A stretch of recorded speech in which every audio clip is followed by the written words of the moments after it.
ഇന്നത്തെ നമ്മുടെ വചന ശുശ്രൂഷയ്ക്കായിട്ട് മത്തായി എഴുതിയ സുവിശേഷം 1-ാം അധ്യായത്തിൻ്റെ 18 മുതൽ ഉള്ള ചില വാക്യങ്ങൾ ഞാൻ വായിക്കാനായിട്ട് ആഗ്രഹിക്കുന്നു. Gospel according to Matthew chapter 1 verses 18 onwards, 18 മുതലുള്ള വാക്യങ്ങൾ. എന്നാൽ യേശു ക്രിസ്തുവിൻ്റെ ജനനം ഇവണ്ണമായിരുന്നു. അവൻ്റെ അമ്മയായ മറിയ യോസേഫിന് വിവാഹം നിശ്ചയിക്കപ്പെട്ട ശേഷം അവർ കൂടി വരും മുമ്പേ പരിശുദ്ധാത്മാവിനാൽ ഗർഭിണിയായി എന്ന് കണ്ടു. അവളുടെ ഭർത്താവായ യോസേഫ് നീതിമാനാകൊണ്ടും അവൾക്ക് ലോകാപവാദം വരുത്തുവാൻ അവന് മനസ്സിലായിക്കൊണ്ടും അവളെ ഗൂഢമായി ഉപേക്ഷിക്കുവാൻ ഭാവിച്ചു. ഇങ്ങനെ നനച്ചിരിക്കുമ്പോൾ കർത്താവിൻ്റെ ദൂതൻ അവന് സ്വപ്നത്തിൽ പ്രത്യക്ഷനായി, ദാവീദിൻ്റെ മകനായ യോസേഫേ, നിന്റെ ഭാര്യയായ മറിയെ ചേർത്തുകൊള്ളുവാൻ ശങ്കിക്കേണ്ട. അവളിൽ ഉൽപ്പാദിതമായത് പരിശുദ്ധാത്മാവിനാൽ ആകുന്നു. 24-25 വാക്യങ്ങൾ. 24-25 വേഴ്സസ് 24 and 25. യോസേഫ് ഉറക്കമുണർന്നു, കർത്താവിൻ്റെ ദൂതൻ കൽപ്പിച്ചതുപോലെ ചെയ്തു. ഭാര്യയെ ചേർത്തുകൊണ്ടു. മകനെ പ്രസവിക്കും വരെ അവൻ അവളെ പരിഗ്രഹിച്ചില്ല.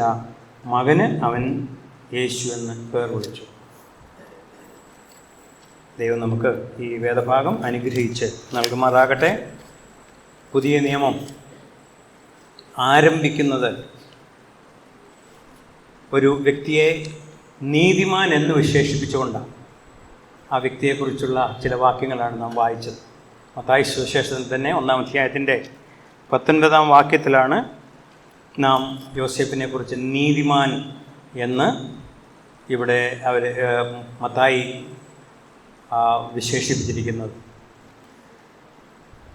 നാം കർത്താവിൻ്റെ ജനനത്തെപ്പറ്റിയൊക്കെ ഓർക്കുമ്പോൾ ഫോക്കസിൽ നിൽക്കുന്നത് ശിശുവും അമ്മയായ മറിയുമാണ്. എന്നാൽ യോസേഫിനെ പലപ്പോഴും കാണുവാൻ സാധിക്കുന്നത് ബാക്ക്ഗ്രൗണ്ടിൽ നിന്നുള്ള പ്രവർത്തനമാണ്. ബാക്ക്ഗ്രൗണ്ടിലായിരിക്കും. താൻ ഫോക്കസിലേക്ക് വരുവാനായിട്ട് ഒരിക്കലും ആഗ്രഹിച്ചില്ല എന്നാണ് നമുക്കിവിടെ കാണുവാനായിട്ട് സാധിക്കുന്നത്. എന്നാൽ കർത്താവിൻ്റെ ജനനത്തിന് മുൻപും കർത്താവിൻ്റെ ജനനത്തിങ്കിലും ജനനത്തിന് ശേഷവും പിന്നണിയിൽ നിന്നുകൊണ്ട് നിശബ്ദനായി കർത്താവിൻ്റെ മനുഷ്യാവതാരത്തിന് സ്തുത്യർഹമായ പങ്ക് വഹിച്ച ഒരു മാന്യദേഹമാണ് ഈ യോസേഫ് എന്ന് നാം വായിച്ചാൽ നമുക്ക് കാണുവാനായിട്ട് സാധിക്കും. യോസേഫിനെക്കുറിച്ച്, മറിയയുടെ ഭർത്താവായ യോസേഫിനെക്കുറിച്ച് വളരെ കുറച്ച് കാര്യങ്ങൾ മാത്രമേ തിരുവചനത്തിൽ നിന്ന് നമുക്ക് കാണുവാനായിട്ട് സാധിക്കുന്നുള്ളൂ. വളരെ കുറച്ച്. ഞാൻ നോക്കിയപ്പോൾ ഏതാണ്ട് 12 പ്രാവശ്യം മത്തായി സുവിശേഷത്തിലും ലൂക്കോസിൻ്റെ സുവിശേഷത്തിലും 1 പ്രാവശ്യം യോഹന്നാൻ്റെ സുവിശേഷത്തിൽ മാത്രമാണ് ഈ യോസേഫിനെക്കുറിച്ച് പ്രതിപാദിച്ചിരിക്കുന്നത്. എല്ലാം കൂടെ ചേർന്നേണ്ട 10-20 വാക്യത്തിൽ കൂടാതെ ഉള്ള ഭാഗത്താണ് മോശയെക്കുറിച്ചും അതോടൊപ്പം ശിശുവിനെക്കുറിച്ചും മറിയെക്കുറിച്ചും പ്രസ്താവിച്ചിരിക്കുന്നത്. അതുകൊണ്ട് വളരെ പരിമിതമായ അറിവ് മാത്രമേ നമുക്ക് ഈ ഭാഗത്തു നിന്ന് നമുക്ക് ലഭിക്കുന്നുള്ളൂ. എങ്കിലും ഒരു കാര്യം ശ്രദ്ധിച്ചാൽ, യോസേഫിനെ പറ്റി വലിയ കാര്യങ്ങളൊക്കെ പറയും. എന്നാൽ യോസേഫ് പറഞ്ഞതായി രേഖപ്പെടുത്തിയിരിക്കുന്ന ഒരു വാക്കുപോലും തിരുവെഴുത്തിൽ നമുക്ക് കാണുവാനായിട്ട് കഴിയുന്നില്ല. യോസേഫ് ഒരു പ്രസംഗം പ്രസംഗിച്ചില്ല. യോസേഫ് പറഞ്ഞതായി ഒറ്റ വാക്കുപോലും നമുക്ക് ഈ ഭാഗങ്ങളിലൊന്നും നമുക്ക് കാണുവാനായിട്ട് കഴിഞ്ഞിട്ടില്ല. രക്ഷയോടുള്ള ബന്ധത്തിൽ, മനുഷ്യവർഗത്തിൻ്റെ വീണ്ടെടുപ്പിനോടുള്ള ബന്ധത്തിൽ തന്നെ ഏൽപ്പിച്ച ഉത്തരവാദിത്തങ്ങൾ സ്തുത്യർഹമായി നിറവേറ്റിയ യോസേഫ് തൻ്റെ ജീവിതത്തിൽ നിന്നും വിലപ്പെട്ട പാഠങ്ങൾ 2000 വർഷങ്ങൾക്ക് ശേഷം ജീവിക്കുന്ന വിശ്വാസികളായ നമുക്ക് പഠിക്കുവാനായിട്ട് സാധിക്കും. ഗലീലയിലെ നസ്രേത്ത് എന്ന കുഗ്രാമം, അവിടെ 2 വ്യക്തികൾ, ആരുപോലും അറിയാതെ ജീവിച്ച 2 വ്യക്തികൾ. ഒന്ന് ഒരു തച്ചന്, അധിക വിദ്യാഭ്യാസമൊന്നും ഉണ്ട് എന്ന് ഞാൻ വിചാരിക്കുന്നില്ല, അതിനുള്ള സാധ്യത കുറവാണ്. അവിടെയുള്ള യഹൂദന്മാരുടെ പള്ളികളിൽ പോയി ദൈവവചനം കേട്ട് പരിചയമുണ്ട് എന്നല്ലാതെ മറ്റുള്ള സെക്യുലർ വിദ്യാഭ്യാസം ലഭിച്ചതായിട്ട് നമുക്ക് അറിയുവാനായിട്ട് കഴിയുന്നില്ല. എന്തായിരുന്നു തൻ്റെ ജോലി? ഒരു ചെറിയ വർക്ക്ഷോപ്പ് ഉണ്ടോ ഇല്ലെന്ന് നമുക്കറിയത്തില്ല. ആശാരിപ്പണിയായിരുന്നു. വീട് പണിയുകയും കട്ടിൽ പണിയുകയും മേശ പണിയുകയും ഒക്കെ ചെയ്യുന്ന ഒന്നും അപ്രസക്തനായ ഒരു വ്യക്തി. ഇനിയും തനിക്ക് വേണ്ടി വിവാഹം നിശ്ചയിച്ച ആ സ്ത്രീയാകട്ടെ, ആ പെൺകുട്ടിയാകട്ടെ, എട്ടും പൊട്ടും തിരിയാതെ ആ കുഗ്രാമത്തിൽ വളർന്ന ഒരു പെൺകുട്ടി. എന്നാൽ രണ്ടുപേർക്കും എന്ത് ലഭിച്ചു? ദൈവകൃപ ലഭിച്ചു. മറ്റ് മനുഷ്യർക്ക് ലഭിക്കാത്ത വലിയ ഒരു ഭാഗ്യം യോസേഫിനും തൻ്റെ ഭാര്യയായ മറിയയ്ക്കും ലഭിച്ചു എന്ന് നമുക്ക് കാണുവാനായിട്ട് സാധിക്കും. അപ്പോൾ ദൈവിക മനുഷ്യവർഗത്തിൻ്റെ വീണ്ടെടുപ്പിനായിട്ടുള്ള ദൈവിക പദ്ധതിയിലെ നിർണായക പങ്ക് വഹിപ്പാൻ ഈ നസ്രേത്ത് എന്ന കുഗ്രാമത്തിലെ ഈ രണ്ട് വ്യക്തികൾക്ക് സാധിച്ചു. നമുക്ക് യോഹന്നാൻ്റെ സുവിശേഷത്തിൽ നഥാനിയേൽ ഫിലിപ്പോസിനോട് കർത്താവിനെക്കുറിച്ച് പറഞ്ഞു, നസ്രേത്തിൽ നിന്നുള്ള ഒരു വ്യക്തിയെ ഞാൻ പരിചയപ്പെടുത്താം, മശിഹ ആണ് എന്ന് പറഞ്ഞപ്പോൾ നഥാനിയേലിൻ്റെ പ്രതികരണം നമുക്കറിയാം എല്ലാവർക്കും. നസ്രേത്തിൽ നിന്ന് വല്ല പ്രയോജനവും ഉണ്ടാകുമോ എന്നാണ് ചോദിച്ചത്. എന്ന് പറഞ്ഞാൽ അത്രയ്ക്ക് എഴുതി തള്ളപ്പെട്ട ഒരു കുഗ്രാമമായിരുന്നു നസ്രേത്ത്. അപ്പോൾ ആരും അറിയപ്പെടാതെ, ആരാലും ഗൗനിക്കപ്പെടാതെ ദാരിദ്ര്യത്തിൽ ജീവിച്ച രണ്ട് വ്യക്തികൾക്ക് ദൈവകൃപ ലഭിച്ചു. അതിനുള്ള ദൈവകൃപ അവർക്ക് ലഭിക്കാനുണ്ടായിരുന്ന കാരണം എന്തെന്ന് ചോദിച്ചാൽ, അവർ രണ്ടുപേരും ദൈവ ഭയമുള്ളവരും ദൈവകൽപ്പനയെ അപ്പടെ അനുസരിക്കുന്നവരുമായിരുന്നു എന്നുള്ളതാണ് നമുക്ക് കാണുവാനായിട്ട് സാധിക്കുന്നത്. അവർ രണ്ടുപേരും ഒരു ഗ്രാമത്തിലാണ് ജനിച്ചത്. അതുകൊണ്ട് അവർ വിവാഹിതരാകുന്ന മുമ്പ് തന്നെ ബാല്യം മുതലേ അവർ തമ്മിൽ അറിയുമായിരുന്നു എന്ന് വേണം നമുക്ക് മനസ്സിലാക്കുവാൻ. അതിനെപ്പറ്റി അവർ വിവാഹ നിശ്ചയത്തിലേക്ക് വരുന്നതിന് മുൻപുള്ള അവരുടെ ഒരു കാര്യവും നമുക്കറിയുവാനായിട്ട് കഴിയുകയില്ല. ഇസ്രയേലിൽ പോയിട്ടുള്ളവർക്കറിയാം, മറിയ താമസിച്ചിരുന്ന ആ വീട് പലരും കണ്ടിട്ടുണ്ടായിരിക്കും ഞാൻ വിചാരിക്കുന്നു. ഭൂമിക്കടിയിലെ പാറകളുടെ ഇടയിൽ ഒരു ഗുഹ, അവിടെ എങ്ങനെ നിന്ന് തിരിയുമെന്ന് പോലും നമുക്ക് അറിയുവാനായിട്ട് കഴിയില്ല. അതുപോലെ ഒരു വീട്ടിലാണ് ഈ മറിയ താമസിച്ചത്. ഇനി യോസേഫിൻ്റെ വർക്ക്ഷോപ്പ് എന്ന് പറയുന്ന ആ സ്ഥലം അതിലും മോശമായിട്ടുള്ളൊരു സ്ഥലം. അപ്പോൾ ഈ പരിമിതമായ സൗകര്യത്തിൽ ദൈവഹിതം നിറവേറ്റുവാൻ അവർ തങ്ങളെ തന്നെ ഏൽപ്പിച്ചു കൊടുത്തു. അതാണ് അവർക്ക് ലഭിച്ച ദൈവകൃപ. നമുക്കറിയാം, മറിയയോട് ഗബ്രിയേൽ ദൂതൻ വന്ന് നീ ഗർഭിണിയാകും എന്നൊക്കെ പറഞ്ഞപ്പോൾ ആ വെട്ടും പൊട്ടും തിരിയാത്ത പെൺകുട്ടി ഒരു മറുപടി ചോദിച്ചു, ഞാൻ പുരുഷനെ അറിയാത്തതുകൊണ്ട് ഇതെങ്ങനെ സംഭവിക്കും? അപ്പോൾ അതിന് മറുപടി പറഞ്ഞു. അതിന് പ്രതികരണം എന്തായിരുന്നു? ഇതാ ഞാൻ അങ്ങയുടെ ദാസി, അങ്ങയുടെ ഹിതം പോലെ എന്നിൽ സംഭവിക്കട്ടെ എന്ന് പറഞ്ഞ് ദൈവകരങ്ങൾ ഏൽപ്പിച്ചു കൊടുത്ത ഒരു മറിയ. ഈ യോസേഫിനെ പറ്റി ദൈവത്തിൻ്റെ വീണ്ടെടുപ്പിനോടുള്ള ബന്ധത്തിലുള്ള തൻ്റെ നിർണായ പ്രവർത്തനങ്ങളിൽ ചിലത് ഇന്ന് നിങ്ങളുമായി പങ്കുവയ്ക്കുവാനായിട്ടാണ് ഞാൻ ആഗ്രഹിക്കുന്നത്. 4 കാര്യങ്ങളാണ് നമുക്ക് അതോടുള്ള ബന്ധത്തിൽ ചിന്തിക്കുവാനായിട്ട് സാധിക്കുന്നത്. ഒന്ന്, താൻ നീതിമാനായിരുന്നു. അപ്പോൾ നീതിമാനെന്ന് ആരാ പറയുന്നത്? ദൈവാത്മാവാണ്. അപ്പോൾ വാസ്തവമായി അവൻ നീതിമാൻ തന്നെയായിരുന്നു. ഇനി ഒരു നീതിമാൻ എന്നുള്ള നിലയിൽ അവൻ എന്താ ചെയ്തത്? അവൻ ചെയ്തതെല്ലാം ഒരു നീതിമാൻ എന്നുള്ള ആ വ്യവസ്ഥയിൽ തന്നെയാണ്. അതിലാദ്യത്തെ പ്രവൃത്തി, നീതിമാൻ്റെ പ്രവൃത്തി, തനിക്ക് വിവാഹം നിശ്ചയിച്ചിരുന്ന മറിയയെ ലോകാപവാദത്തിൽ നിന്നും രക്ഷിച്ചു. അപ്പോൾ യോസേഫ് ചെയ്ത ഏറ്റവും വലിയ നീതിപ്രവൃത്തി, ആദ്യത്തെ നീതിപ്രവൃത്തി ഇതാ, ലോകാപവാദത്തിൽ നിന്നും. അല്ലെങ്കിൽ ഒരുപക്ഷെ നാം ആവർത്തന പുസ്തകത്തിൽ 22-ാം അധ്യായത്തിൽ നാം വായിക്കുന്നു, വിവാഹം നിശ്ചയിച്ച ഒരു കന്യക വേറൊരു പുരുഷൻ്റെ കൂടെ പോയി കഴിഞ്ഞാൽ അവളെ കല്ലെറിയുവാൻ വരെ സാധ്യതയുണ്ടായിരുന്ന ഒരു സമയത്താണ് അവർ ജീവിച്ചതെന്ന് ഓർക്കണം.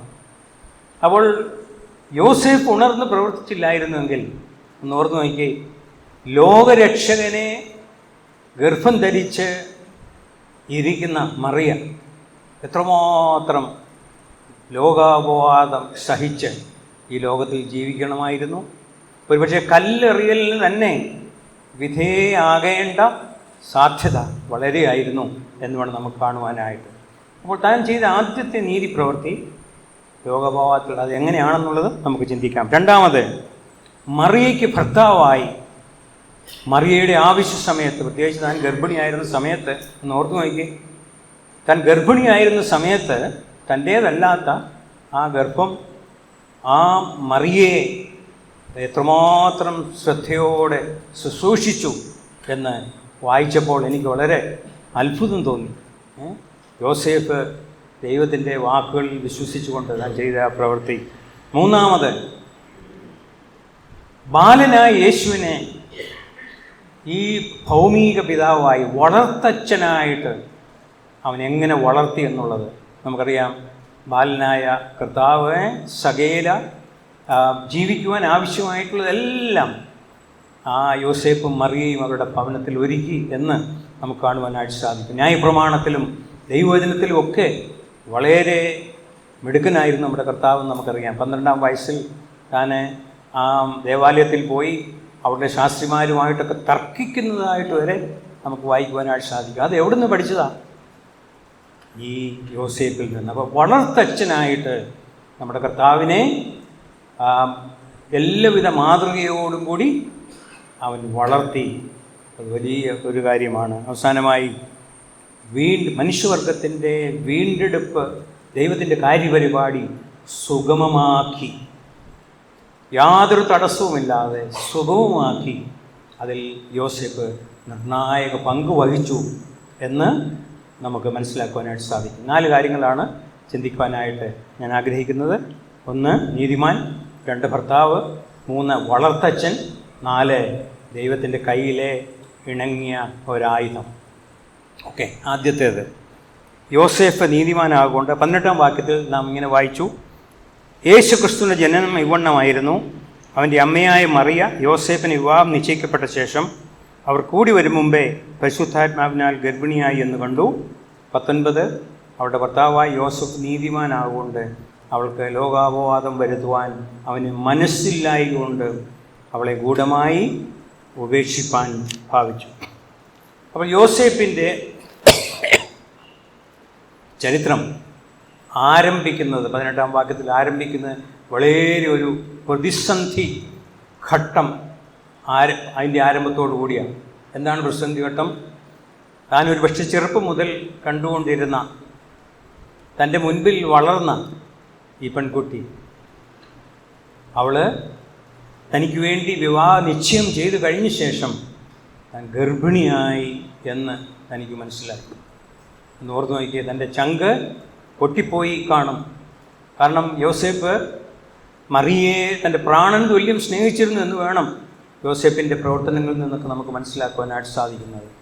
അപ്പോൾ താൻ നീതിമാനായിരുന്നു. നീതിമാൻ എന്ന് പറഞ്ഞാൽ ദൈവത്തിൻ്റെ നീതി നടപ്പാക്കണം. എന്നാൽ ദൈവത്തിൻ്റെ നീതി എങ്ങനെ നടപ്പാക്കി എന്ന് നാം നോക്കുമ്പോൾ യോസേഫ് ചെയ്തത് വാസ്തവം ദൈവനീതി മറിയയിൽ നടപ്പാക്കി എന്ന് വേണം നമുക്ക് കണക്കാക്കുവാനായിട്ട്.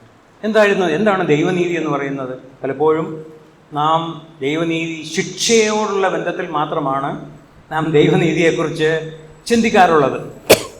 എന്നാൽ ശിക്ഷ മാത്രമാണോ ദൈവത്തിൻ്റെ നീതി എന്ന് പറയുന്നത്? ആണോ? ശിക്ഷ ഒരു ഒരു നാണയത്തിൻ്റെ ഒരു വശം മാത്രമാണ് ശിക്ഷ എന്ന ദൈവനീതി. അതിൻ്റെ മറുപുറമുണ്ട്. എന്താ? രക്ഷ. അപ്പോൾ എപ്പോഴും ദൈവം ശിക്ഷിക്കാൻ ദൈവം പ്രേരിതനാകുന്നത് എന്തുകൊണ്ടാണ്? അവനെ രക്ഷിപ്പാനായിട്ട് ദൈവം ആഗ്രഹിക്കുന്നു. അതുകൊണ്ടാണ് ശിക്ഷ മുഖാന്തരം അവൻ രക്ഷപ്പെടണം. അതാണ് ദൈവത്തിൻ്റെ ആഗ്രഹം. നാം പലപ്പോഴും ചിന്തിക്കുന്ന ഒരു വാക്യമാണ്, പാപത്തെ കഠിനമായി ശിക്ഷിച്ചു ദൈവം, എന്നാൽ പാപിയായ മനുഷ്യനെ ദൈവം സ്നേഹിച്ചു എന്ന് നമുക്ക് കാണുവാനായിട്ട് സാധിക്കും.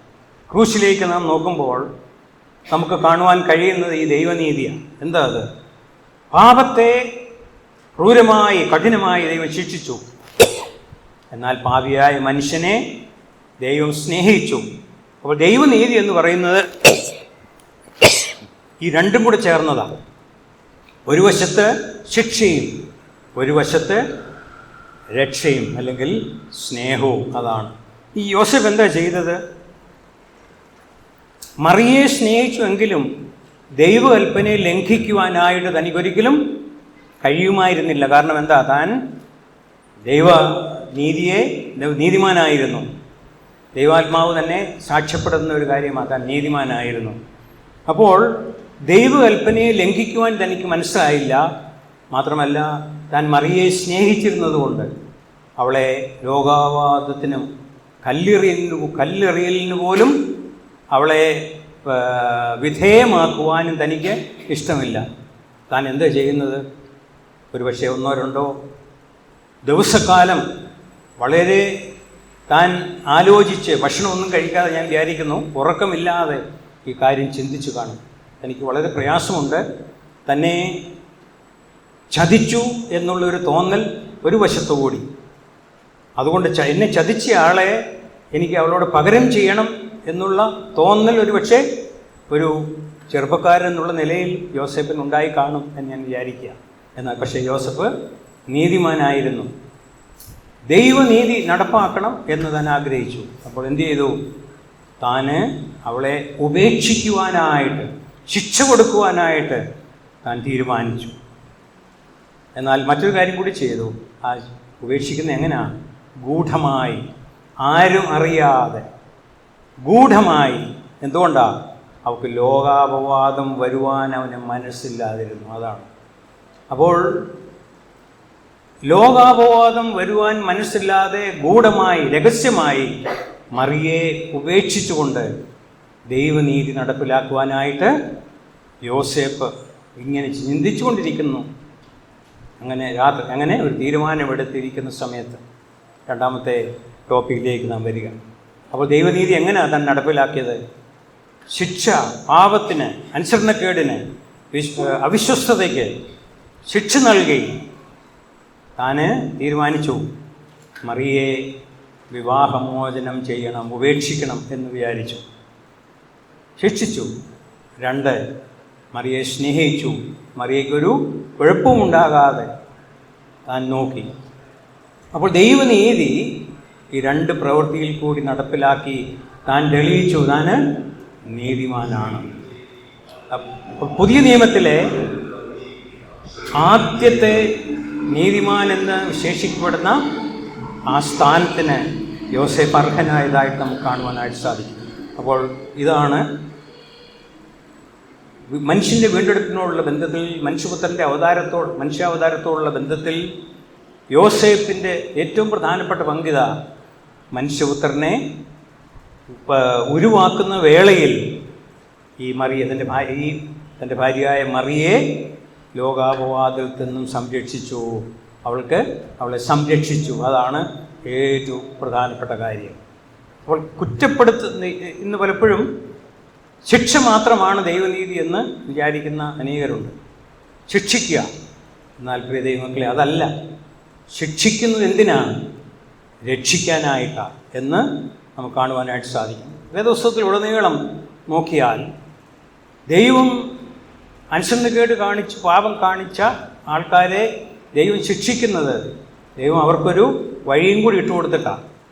ഇപ്പം ഏദൻ തോട്ടത്തിൽ ആദാമിനെയും ഹവ്വായെയും അനുസരണക്കേട് മുഖാന്തരം ശിക്ഷിച്ചു.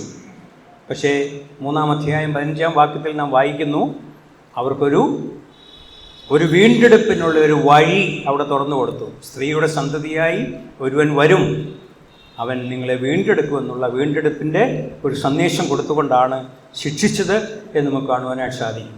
ഈ വേദപുസ്തകത്തിലുടനീളം ദൈവത്തിൻ്റെ പരിപാടി അങ്ങനെയാണ്.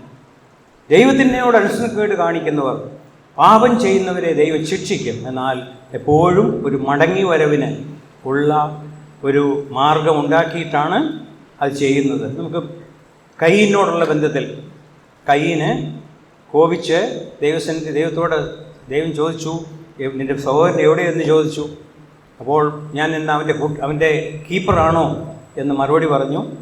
ദൈവം അതിന് മറുപടി കൊടുത്തു, നീ എന്തുകൊണ്ടാണ് ഞാൻ നിന്നിൽ പ്രസാദിക്കാഞ്ഞത്? നീ അങ്ങനെ ചെയ്യുകയാണെങ്കിൽ ഞാൻ നിന്നിൽ പ്രസാദിക്കയില്ലയോ എന്ന് പറഞ്ഞു. പക്ഷേ കയ്യിന് മാനസാന്തരപ്പെടുവാനായിട്ട് മനസ്സുണ്ടായില്ല എന്ന് നമുക്ക് കാണുവാനായിട്ട് സാധിക്കും. അപ്പോൾ ദൈവം ശിക്ഷിക്കുന്നവനാണ്, പക്ഷേ എപ്പോഴും രക്ഷയ്ക്കുള്ള ഒരു പഴുത് ഇട്ടിട്ടായിരിക്കും ദൈവം ശിക്ഷിക്കുക. അപ്പോൾ ദൈവനീതി ആ നിലയിൽ യോസേഫ് നടപ്പിലാക്കിയതായിട്ട് നമുക്ക് കാണുവാനായിട്ട് സാധിക്കും. ഈ രണ്ടാമത്തെ കാര്യം, മറിയയ്ക്ക് ഭർത്താവായി സംരക്ഷണവും ശുശ്രൂഷകളും നൽകി.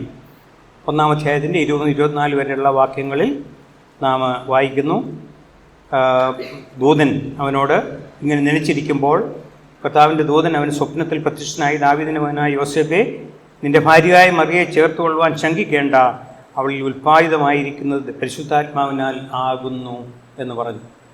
അപ്പോൾ അവൻ ഇവളെ ഉപേക്ഷിക്കണം എന്ന്, രഹസ്യമായി ഉപേക്ഷിക്കണം എന്ന് ഇങ്ങനെ വിചാരിച്ച് ഉറങ്ങിയ സമയത്ത് ഇതാ ദൂതൻ പ്രത്യക്ഷനായി.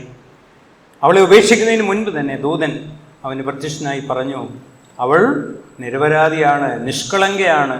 എന്തുകൊണ്ടാണ് അവൾ ഗർഭിണിയായെന്നുള്ള വിവരം പറഞ്ഞ ഉടനെ ഒരുപക്ഷേ യോസേഫിന് അന്നുവരെ അങ്ങനെയുള്ളൊരു അനുഭവം താൻ കേട്ടിട്ടില്ലായിരിക്കാം. പരിശുദ്ധാത്മാവിനാൽ ഗർഭിണിയാവോ ആരെങ്കിലും? എന്നാൽ യോസേഫിൻ്റെ പ്രതികരണം 24-ാം വാക്യത്തിൽ നാം വായിച്ചു. യോസേഫ് ഉറക്കമുണർന്നു, കർത്താവിൻ്റെ ദൂതൻ കൽപ്പിച്ചതുപോലെ തൻ്റെ ഭാര്യയെ ചേർത്തുകൊണ്ടു. അപ്പോൾ ഉപേക്ഷിക്കാനായിട്ട് ഉറപ്പിച്ച് കിടന്ന യോസേഫ് രാവിലെ എഴുന്നേറ്റ് എന്ത് ചെയ്തു? അവളെ ഉപേക്ഷിക്കാതെ അവളുടെ വീട്ടിൽ പോയി അവളെ സ്വീകരിപ്പാൻ, ചേർത്ത് കൊള്ളുവാനായിട്ടാണ് തനിക്ക് മനസ്സായത്. അങ്ങനെ ചെയ്തില്ലായിരുന്നെങ്കിലും ഒന്ന് ഓർമ്മ നോക്കിയ ഗർഭിണിയായ മറിയ, അവൾ വളരെ നല്ലവളായി, മാതൃകയുള്ളവളായി ആ ഗ്രാമത്തിൽ ജീവിച്ചു. എന്നാൽ അവളെക്കുറിച്ച് ആൾക്കാർ എന്തു പറയും? വളരെ മോശമായ ഒരു സാഹചര്യത്തിൽ കൂടി ദൈവപുത്രനെയും ചുമ്മിക്കൊണ്ട് അവൾ ജീവിക്കേണ്ടി വരുമായിരുന്നു. എന്നാൽ യോസേഫ് അതിന് ഇടയാക്കിയില്ല. ദൈവത്തിൻ്റെ വാക്ക്, ദൈവത്തിൻ്റെ വാക്കായി യോസേഫ് അംഗീകരിച്ചു. പിറ്റേ ദിവസം രാവിലെ തന്നെ പോയി മറിയെ ചേർത്ത് കൊണ്ടു എന്ന് നാം വായിക്കുന്നു. എത്ര അനുഗ്രഹിക്കപ്പെട്ട ഒരു പ്രവൃത്തിയാണ് യോസേഫിൽ നിന്നുണ്ടായത് എന്ന് നമുക്ക് കാണുവാനായിട്ട് സാധിക്കും. അപ്പോൾ അന്നു മുതൽ വീട്ടിൽ പോയി മറിയയുടെ സംരക്ഷകനായി, അവളെപ്പറ്റി ആർക്കെങ്കിലും അപവാദം പറയുവാനായിട്ട് സാധ്യതയുള്ളവരുടെ വായൊക്കെ ആ നിലയിൽ അവൻ അടച്ചു എന്ന് വേണം നമുക്ക് കാണുവാനായിട്ട്. അപ്പോൾ മനുഷ്യവർഗത്തിൻ്റെ വീണ്ടെടുപ്പിനുള്ള ബന്ധത്തിൽ യോസേഫ് ചെയ്ത രണ്ടാമത്തെ വലിയ പ്രവൃത്തി ഇതാ. ആദ്യത്തേത്, താന് നീതി പ്രവർത്തിച്ചു. 2, മറിയയുടെ ഭർത്താവായിട്ട് അവൾക്ക് ആവശ്യമായിട്ടുള്ള എല്ലാ സംരക്ഷണവും പ്രസവ സമയത്ത് ശുശ്രൂഷകളും ഈ മനുഷ്യൻ ചെയ്തു എന്ന് വേണം നമുക്ക് മനസ്സിലാക്കുവാനായിട്ട്. എങ്ങനെയുള്ളൊരു ഒരു മനസ്ഥിതി ആയിരിക്കണം ഈ യോസേഫിന് എന്ന് നാം ഓർക്കേണ്ടതാണ്. ഓക്കെ, 3-ാമത്തെ കാര്യം, കർത്താവിന് വളർത്തച്ഛനായി തൻ്റെ ബാല്യകാലം ആ ഭവനത്തിൽ കഴിയുവാനായിട്ട്, അല്ലെങ്കിൽ ഒരുപക്ഷെ യോസേഫിൻ്റെ ആശാരിപ്പണി നടക്കുന്ന വർക്ക്ഷോപ്പിൽ കഴിയുവാനായിട്ട് തനിക്കിടയായി. കർത്താവിന് യോസേഫിൽ നിന്ന് അനേക കാര്യങ്ങൾ തനിക്ക് മനസ്സിലാക്കുവാനായിട്ട് കഴിഞ്ഞു എന്ന് വേണം നമുക്ക് മനസ്സിലാക്കുവാൻ. ഒരു മരപ്പണിക്കാരൻ എന്നുള്ള നിലയിൽ കർത്താവ് ഒരു തച്ചനായി കതവും ജനലും മേശയൊക്കെ ഉണ്ടാക്കുന്ന പണി കർത്താവിന് അറിയാമായിരുന്നു. അതുപോലെ യോസേഫ്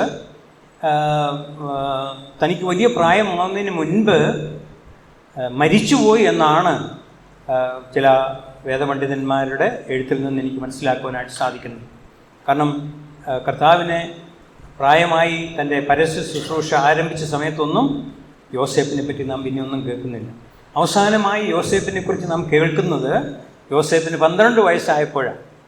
അവർ യെരുശലേമിൽ ദേവാലയത്തിൽ പോയി ബാലനെ കാണാതെ തിരിച്ചു ചെന്നപ്പോൾ ബാലനായ യേശു ശാസ്ത്രിമാരുമായിട്ട് ദൈവവചനത്തിൻ്റെ ആധികാരികതയെ പറ്റി തർക്കിക്കുന്നതായിട്ട്, അതായത് അതിനെ ഡിഫെൻഡ് ചെയ്ത് സംസാരിക്കുന്നതായിട്ട് നമുക്ക് കാണുവാനായിട്ട് സാധിക്കും. അതിനുശേഷം ബാലനായ കർത്താവ് 12 വയസ്സുള്ള ബാലൻ നസ്രയത്തിൽ മടങ്ങിച്ചെന്ന് മാതാപിതാക്കൾക്ക് കീഴടങ്ങി ജീവിച്ചു എന്ന് വേണം നമുക്ക് നാം അവിടെ കാണുന്നു.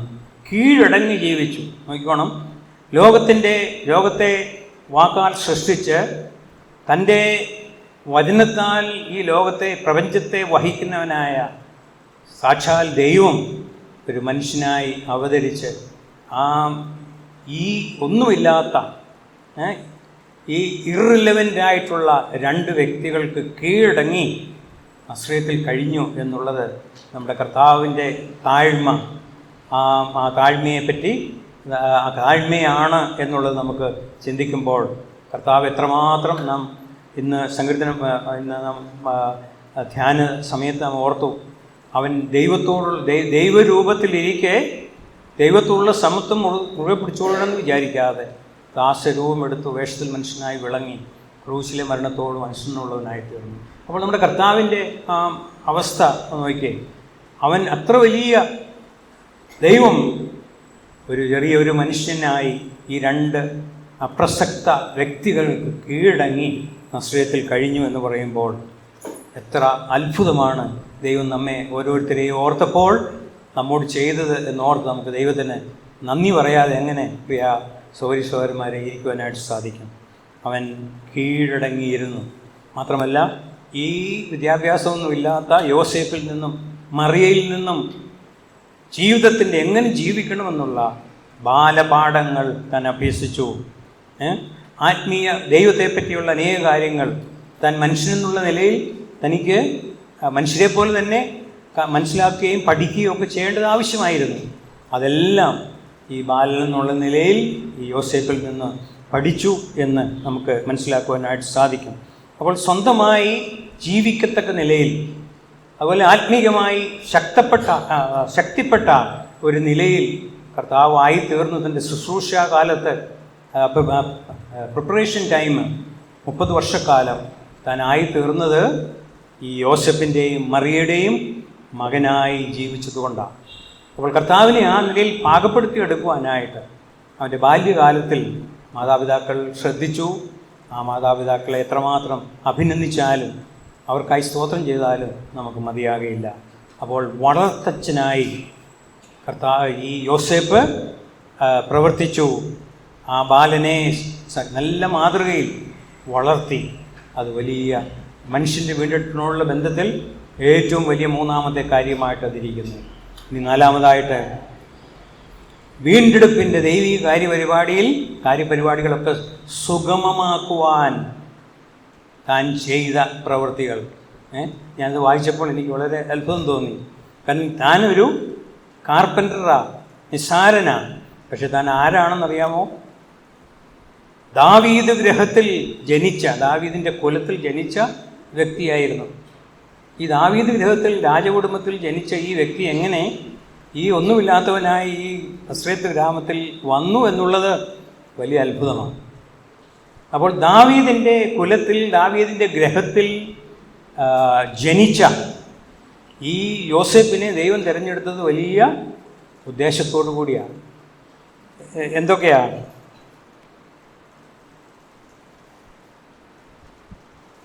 മെശിഹ ജനിക്കേണ്ടത് എവിടെയാണ്? ബേത്ലഹേമിലാണ്. അപ്പോൾ ബേത്ലഹേമിൽ ഗർഭം പ്രസവിക്കാറായ സമയത്ത് ഈ ഗർഭിണിയായ മറിയെ കഴുതപ്പുറത്ത് കയറ്റി ഏതാണ്ട് 140 കിലോമീറ്റർ ഗലീലിൽ നസ്രത്തിൽ നിന്നും യെരുശലേമിലേക്ക് ബേത്ലഹേമിലേക്ക് പോകുമെന്ന് പറയുന്നത് നിസ്സാര കാര്യമല്ല. ഇന്ന് മോഡേൺ ലക്ഷറി കാറിൽ പോലും ആ നിലയിലുള്ള ഒരു ഗർഭിണിയെ നമുക്ക് കൊണ്ടുപോകാനായിട്ട് കഴിയത്തില്ല. അപ്പോൾ ഒന്ന് ആലോചിച്ച് നോക്കിയേ, ഒരു കഴുതപ്പുറത്ത് ഈ പൂർണ്ണ ഗർഭിണിയായ മറിയെ ഈ 140 കിലോമീറ്റർ സഞ്ചരിപ്പിച്ച് എത്രമാത്രം കഷ്ടപ്പെട്ട് കാണും ഈ യോസേഫ് എന്ന് വിചാരിച്ചു നോക്കിയേ. എന്തിനാണ്? തനിക്കറിയാമായിരുന്നു മെശിഹ ബേത്ലഹേമിൽ ജനിക്കണം. എന്തിനാ ബേത്ലഹേമിൽ? ദാവീദിൻ്റെ കുലത്തിൽ ജനിക്കണം. അത് ഉറപ്പാക്കുവാനായിട്ടാണ് താൻ ബേത്ലഹേമിലേക്ക് കൊണ്ടുപോയത് എന്ന് നമുക്ക് കാണുവാനായിട്ട് സാധിക്കും. അപ്പോൾ ദൈവീക കാര്യപരിപാടിയിലെ വലിയ ഉദ്ദേശങ്ങൾ നടപ്പിലാക്കുവാൻ ഈ യോസേപ്പ് തൻ്റെ പങ്ക് വഹിച്ചു എന്ന് നമുക്ക് കാണുവാനായിട്ട് സാധിക്കും. ബേത്ലഹേമിൽ മശിഹ ജനിക്കുവാനായിട്ട് താൻ അവിടുന്ന് ഇടയാക്കി. പിന്നെ കന്യ ഗർഭിണിയായി ഒരു മകനെ പ്രസവിക്കും എന്നുള്ള ആ പ്രവചനവാക്യം, കന്യക മകനെ പ്രസവിക്കുന്ന സമയത്തും താൻ കന്യകയായി ഇരിക്കണം എന്നുള്ളത് ഈ യോസേപ്പ് ഉറപ്പാക്കി. കന്യക ഗർഭിണിയായി. കാരണം തൻ്റെ ഭവനത്തിൽ പോയി വിവാഹ നിശ്ചയം കഴിഞ്ഞിട്ട് ഈ ഭാര്യയെ തിരിച്ചു കൊണ്ടുവന്നപ്പോഴൊക്കെ തൻ്റെ ഭാര്യ തന്നെയായി മറിയ. എന്നാൽ ശിശു ജനിക്കുന്നത് വരെ അവളുമായി ശാരീരിക ബന്ധത്തിൽ ഏർപ്പെട്ടിട്ടില്ല എന്നുള്ളതാണ് ദൈവവചനത്തിൽ നിന്ന് നമുക്ക് വായിക്കുവാനായിട്ട് സാധിക്കുന്നത്. അപ്പോൾ ഒരു യുവാവായ ഒരു 10, 20, 22 വയസ്സ് കാണുള്ളായിരിക്കും യോസേപ്പിന്. എത്രമാത്രം പക്വത ആ നിലയിൽ കാണിച്ചു. മാത്രമല്ല ദൈവിക പരിപാടികളോടുള്ള ബന്ധത്തിൽ എത്രമാത്രം ആത്മാർത്ഥത താൻ പുലർത്തി എന്ന് ഈ സംഭവങ്ങളിൽ നിന്നൊക്കെ തൻ്റെ പ്രവൃത്തികളിൽ നിന്ന് നമുക്ക് കാണുവാനായിട്ട് സാധിക്കും. അപ്പോൾ കന്യക ഗർഭിണിയായി ഒരു മകനെ പ്രസവിക്കും. ആ മകനെ പ്രസവിക്കും വരെ അവളെ കന്യകയാക്കി നിർത്തി. അത് വലിയ ഒരു ത്യാഗ മനോഭാവമായിട്ട് നമുക്ക് കാണുവാനായിട്ട് സാധിക്കും. എന്നാൽ അതാണ് അവൻ ചെയ്തത്. ബേത്ലഹേമിൽ കൊണ്ടുപോയി ഈ മശിഹ പ്രസവിക്കാനായിട്ട് അവൻ അവസരമുണ്ടാക്കി. കാരണം എന്താ? ദാവീദ് പുത്രൻ എന്ന് ഉള്ള പ്രവചനം നിവൃത്തിയാകണം. മശിഹ ദാവീദിൻ്റെ പുത്രനായി ദാവീദിൻ്റെ സിംഹാസനത്തിന് അവകാശിയായി ജനിക്കണം എന്നുള്ള ആ പ്രവചനം യോസേപ്പിന് അറിയാമായിരുന്നു. അപ്പോൾ മറിയ, ഗർഭിണിയായ മറിയെ ബേത്ലഹേമിൽ കൊണ്ടുപോയി അവിടെ പ്രസവിച്ചു. പിന്നെ ദാവീദിൻ്റെ വംശാവലിയിൽ ഈ മശിഹായെ, ഈ കുഞ്ഞിനെ താൻ അവിടുന്ന് ചേർത്തു. അത് വലിയൊരു കാര്യമാണ് ദാവീദിൻ്റെ വംശാവലിയിൽ. അപ്പോൾ നിയമപ്രകാരം പിതാവിൻ്റെ കുലത്തിൽ നിന്നാണ് ഈ അവകാശം ലഭിക്കുന്നത് രാജാവാകാനായിട്ട്. അപ്പോൾ ദൈവത്തിൻ്റെ ദാവീദിനുള്ള വാഗ്ദത്തം നിൻ്റെ സന്തതി സിംഹാസനത്തിൽ ഇരിക്കുമെന്ന് പറയുന്ന നിവൃത്തിയാകുവാൻ മശിഹായെ ഈ യോസേപ്പ് ഒരുക്കിയതായിട്ട് നമുക്ക് കാണുവാനായിട്ട് സാധിക്കും. കാര്യമായ വിദ്യാഭ്യാസമൊന്നുമില്ലാത്ത ഈ യോസേപ്പ് ഈ കാര്യങ്ങളൊക്കെ മനസ്സിലാക്കി താൻ ഉണർന്ന് പ്രവർത്തിച്ചു എന്ന് വേണം നമുക്ക് കാണുവാനായിട്ട്. താൻ കന്യകയായി പ്രസവിക്കുന്നവരെ അവളെ കന്യകയാക്കി നിലനിർത്തി. 2 ബേത്ലഹേമിൽ പോയി പ്രസവിക്കുവാനായിട്ട് സംഗതിയാക്കി. 3 അവളെ പൈതലിനെ ദാവീദിൻ്റെ വംശാവലിയിൽ ചേർത്തു എന്ന് നമുക്ക് മനസ്സിലാക്കുവാനായിട്ട് സാധിക്കും.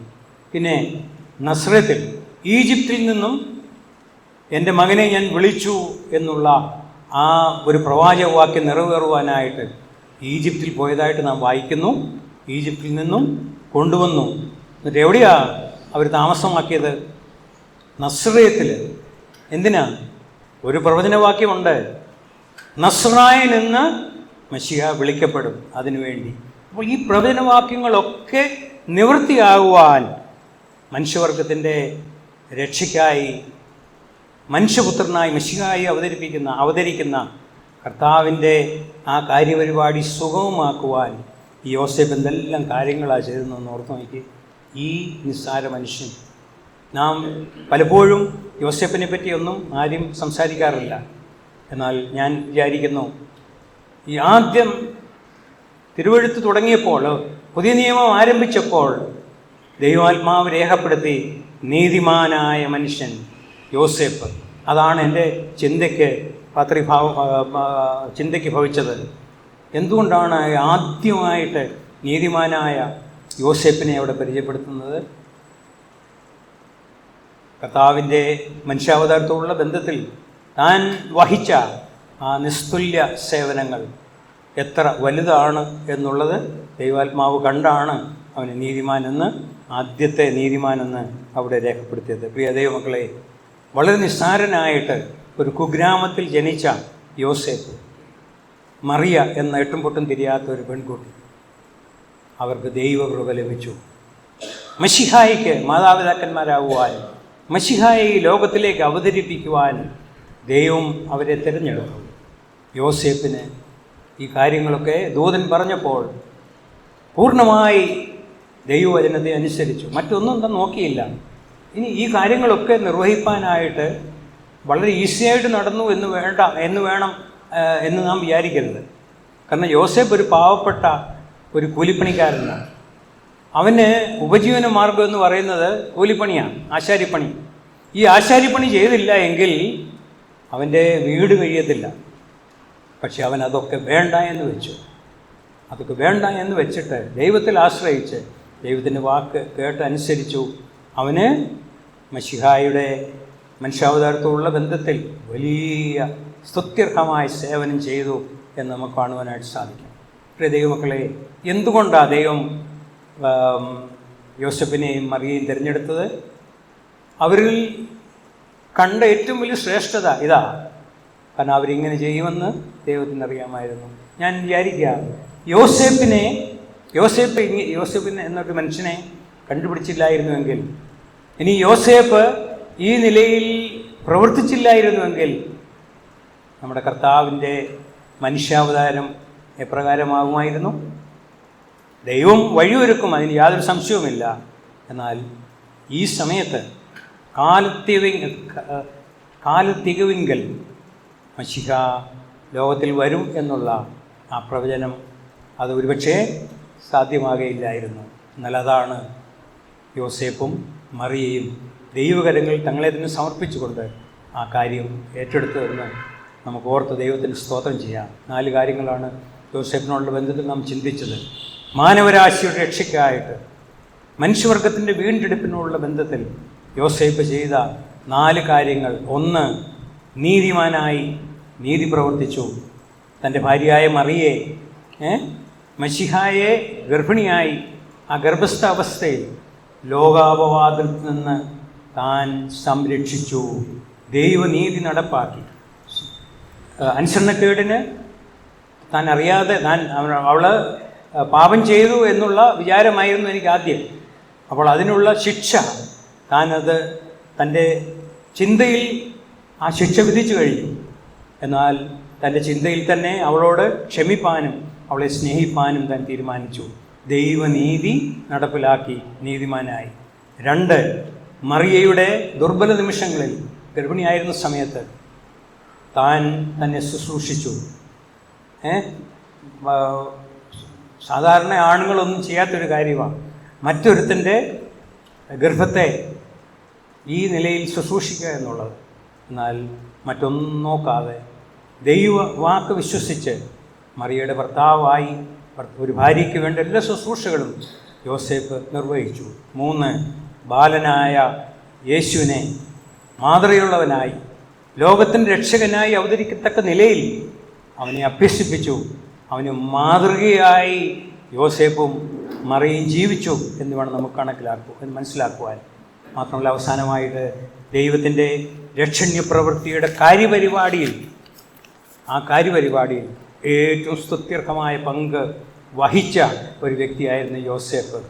ആ ദൈവത്തിൻ്റെ കാര്യപരിപാടി സുഗമമാക്കി ആ യോസേപ്പ് ആ നിലയിൽ ദൈവപുത്രനെ ഭൂമിയിലേക്ക് അവതരിപ്പിച്ചു, നമ്മുടെ രക്ഷ സാധിപ്പിച്ചു.